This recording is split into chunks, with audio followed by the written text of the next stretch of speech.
Remember Rebecca Romney, the brilliant book expert from Pawn Stars, who could spot a priceless first edition from a mile away? For years, she was a fan favorite, the show's most prominent female expert, and a calm, authoritative presence in the chaotic world of the gold and silver pawn shop. Her passion for the printed word was infectious, making a dusty old volume feel like the most exciting treasure on earth. And then, she was just gone. Her quiet exit from the show left millions of fans wondering what happened. The internet lit up with rumors. Was there a falling out with Rick Harrison? A costly mistake that forced her out? The real story is so much more impressive than any rumor. It's a story of how she walked away from TV fame to quietly build a multi-million-dollar empire that most people, even savvy collectors, don't know about. This is a tale of ambition and intellect that took her from the lights of Las Vegas to the very pinnacle of a niche, high-stakes industry. To really get why Rebecca's later success is so impressive, you have to remember just how big Pawn Stars was. Premiering in 2009, it wasn't just another reality show, it was a cultural phenomenon. The appeal was simple. Following the Harrison family, Richard Oldman, his son Rick, and grandson Corey Big Hoss, as they wheeled and dealed in their 24-hour Las Vegas pawn shop. They were masters of the deal, but they couldn't be experts in everything. To tell the treasures from the trash, they relied on a rotating cast of specialists. These experts became stars in their own right, authenticating everything from antique guns to vintage toys. But when it came to rare books, the show was missing something. That all changed in 2011 when a new expert walked on set, enter Rebecca Romney. From her very first appearance, you could tell she was different. She wasn't just an appraiser, she was a teacher. With a calm confidence, she could translate the complex world of book collecting into fascinating TV. She was the one who could gently break the news that a family Bible was worth more in sentiment than cash, or, with excitement in her voice, confirm a garage sale find was a treasure worth thousands. Getting on the show was practically an accident. At the time, she was managing the Las Vegas gallery for Bauman Rare Books, one of the world's most prestigious firms. The show's producers needed an expert and reached out. Bauman initially passed, but Rick Harrison insisted. Rebecca, who had only become manager in 2010 after starting with the company in 2007, went through the interview and got the part. She stepped into reality TV not as an aspiring celebrity, but as a professional doing her job. That authenticity was her superpower. Fans knew her passion was real. On a show full of big personalities, Rebecca brought a quiet authority. She was so protective of the books that she sometimes had to stop filming to show people how to handle the fragile pages properly. This dedication made her one of the longest-running and most popular experts on the show, building a loyal fan base who admired her intelligence. For years, she was a constant. And then, around 2015, her appearances got less and less frequent, until she vanished from the pawnshop world altogether. So who was Rebecca Romney before she was Rebecca from Pawn Stars? Her journey into the world of priceless texts wasn't planned. It was forged from intellectual curiosity and a serious talent for language. Born Rebecca Angeline Engiat in 1985 to a family of scientists, the expectation was that she might follow a similar path. But Rebecca was drawn to language and history. It wasn't just a hobby. In high school, she learned French and Japanese. At Brigham Young University, she earned a degree in classical studies and linguistics, later adding a double major in classics and a minor in philosophy. She learned to read ancient Greek and Latin. She even spent a year teaching English in Japan. All told, Rebecca is fluent in English, French, and Japanese, and can read ancient Greek, Latin, and Old English. That linguistic toolkit would become a massive asset in her career.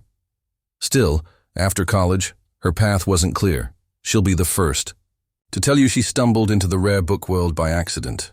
In 2007, she was hired by the acclaimed Bauman Rare Books for their new gallery in Las Vegas. It was perfect timing.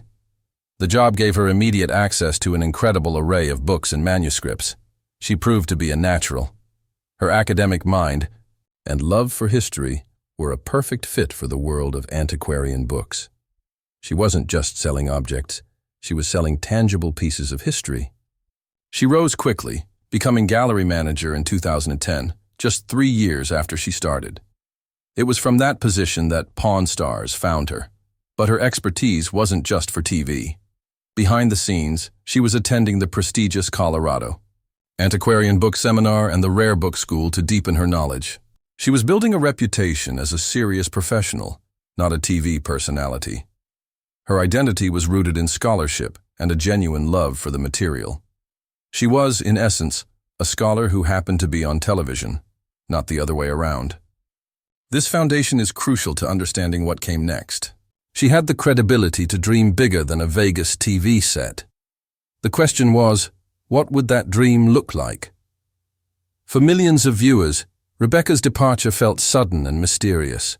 Online theories swirled. Was she fired? Was there a feud with Rick?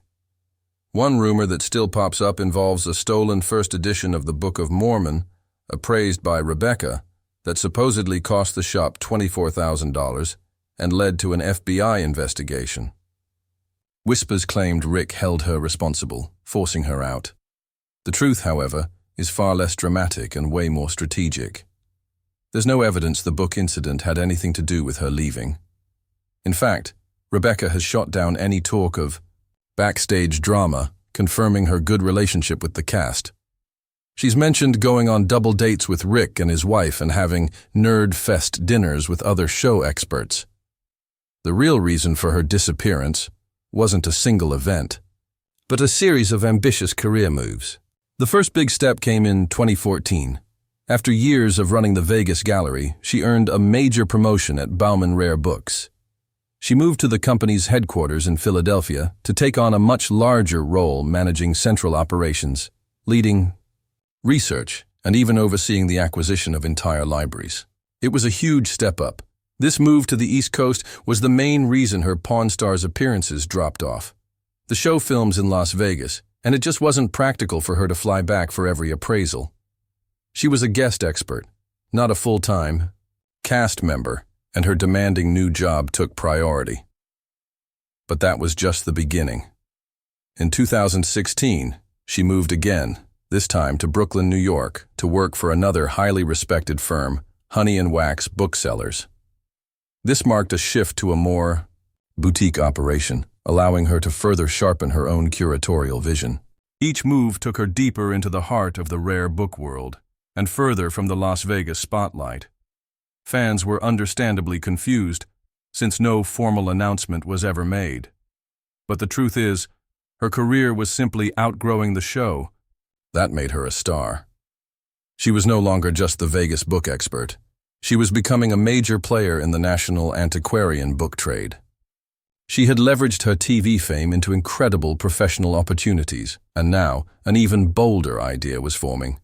It was time to build something of her own. Her departure from Pawn Stars wasn't an ending.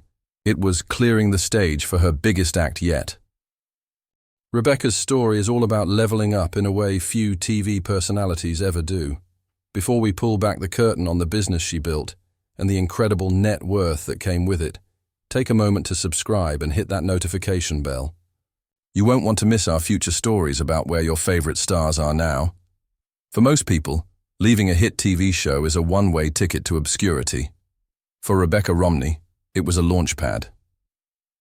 The final step in her journey across the country was founding her own rare book firm in 2019, Type Punch Matrix.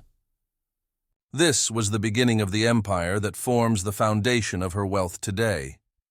She co-founded the company with Brian Cassidy, another veteran bookseller.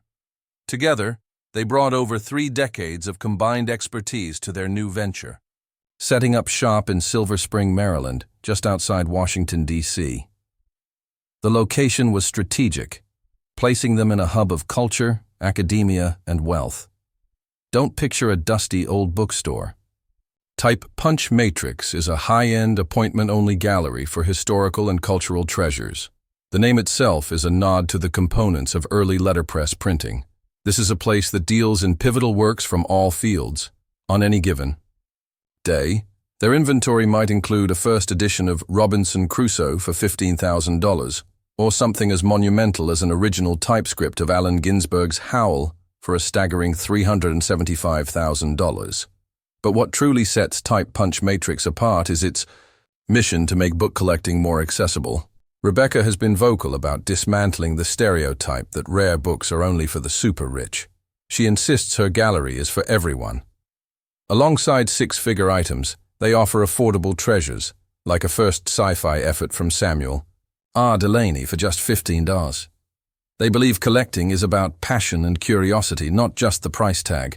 The firm's catalogs are known for blending serious scholarship with engaging storytelling, appealing to both seasoned collectors and new enthusiasts. In just a few years, Type Punch Matrix has become a major destination in the antiquarian world. Rebecca's expertise is the bedrock of the company. Over her career, she has sold some of the most significant printed works in history. We're talking Shakespeare folios from the 1600s, a complete first folio sold for nearly $10 million in 2020. She's sold first editions of Newton's Principia Mathematica and Darwin's On the Origin of Species. Perhaps most impressively, she has sold individual leaves from the Gutenberg Bible, the first major book printed in the West.